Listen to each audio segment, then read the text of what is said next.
তিলোত্তমা ধর্ষণ খুনের ঘটনায় চাঞ্চল্যকর দাবি জাতীয় মহিলা কমিশনের। সংস্কারের ফলে নষ্ট হতে পারে তথ্য প্রমাণ, আশঙ্কা জাতীয় মহিলা কমিশনের। অবিলম্বে ঘটনাস্থল সিল করুক পুলিশ, দাবি মহিলা কমিশনের। ঘটনার সময় সেখানে ছিলেন না কোনো নিরাপত্তারক্ষী, উল্লেখ করা হয়েছে রিপোর্টে। কমিশনের রিপোর্টে চাঞ্চল্যকর দাবি, রাতের শিফটে অন কল ইন্টার্ন, ডাক্তার এবং নার্সদের জন্য ছিল না পর্যাপ্ত সুরক্ষা ব্যবস্থা। হাসপাতালের মহিলা চিকিৎসকদের জন্য নেই ন্যূনতম সুযোগ সুবিধা, নেই আলো, নেই নিরাপত্তা। রিপোর্ট জাতীয় মহিলা কমিশনের। সূত্রের খবর, জাতীয় মহিলা কমিশনের আরজিকর সংক্রান্ত তদন্ত রিপোর্ট জমা পড়তে পারে কেন্দ্রীয় স্বরাষ্ট্র মন্ত্রকের কাছে। অপরাধের ঘটনাস্থলে প্রমাণ সংরক্ষণ অত্যন্ত গুরুত্বপূর্ণ এবং তা সংরক্ষণ না করার অর্থ অপরাধীকে প্রত্যক্ষ বা পরোক্ষভাবে নিষ্কৃতি দেওয়া। টিভি9 বাংলা এক্সক্লুসিভ, দেবাশিস করগুপ্ত।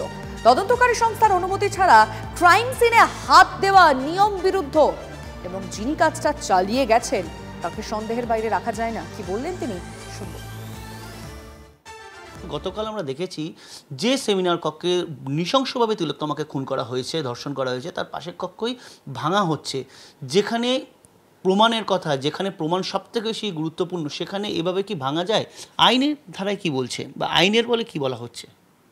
যে এই ক্রাইমটা করে তারা কিন্তু অন্যান্য ক্রাইমের মতো কিছু না কিছু প্রমাণ এই অকুস্থলে ছেড়ে যায় এবং সেই প্রমাণটা এই যে আশেপাশে যে রক্ত পড়ে রয়েছে, আশেপাশে যে প্রমাণ পড়ে রয়েছে, এবং তারা তো সুযোগের অপেক্ষা করে অনেক সময়, তারপরে এইটা করতে অকুস্থলে ঢোকে।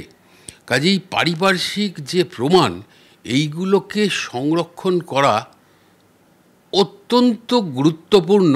শুধু নয়, এটাকে সংরক্ষণ না করাটা বোধহয় অপরাধীকে প্রত্যক্ষ বা পরোক্ষভাবে সুযোগ করে দেওয়া, নিষ্কৃতি পাওয়ার সমান। এই আমরা গতকাল যেটা আমরা দেখেছি যে সেইখানে প্রচুর শ্রমিক ঢুকেছে, তারা ভেঙেছে, তারা টুকরো টুকরো সমস্ত নির্মাণ সামগ্রী ফেলে রেখেছে। এর ফলে তো একটা বিষয় বারবার উঠে আসছে যে প্রমাণটা সম্পূর্ণ লোপাট হয়ে যেতে পারে, যার ফলে কেন্দ্রীয় তদন্তকারী সংস্থা যে যাচ্ছে তারা কি আদৌ কাজ করতে পারবে? যেখানে অকুস্থল সেখানে তার আশেপাশের জায়গাগুলো সংরক্ষণ করতে হয় এবং দক্ষ এজেন্সিকে দিয়ে, এক্সপার্টদের দিয়ে এবং ফরেন্সিককে তাদের গুরুত্বপূর্ণ ভূমিকা পালন করতে হয়। তার জন্যে তো ওই জায়গায় হাত দেওয়া যায় না এই ইনভেস্টিগেটিং এজেন্সির অনুমতি ছাড়া।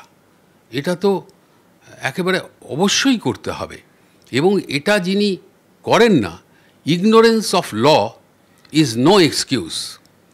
যিনি এই কাজটা চালিয়ে গেছেন তাকেও কিন্তু সন্দেহের আওতার বাইরে রাখা যায় না। আমি কোনো রাজনৈতিক কথা বলছি না, কারোর প্রতি ক্ষোভ প্রকাশ করছি না, কিন্তু তিনিও ইনভেস্টিগেশন এজেন্সির সন্দেহের আওতায় এসে যাওয়া উচিত।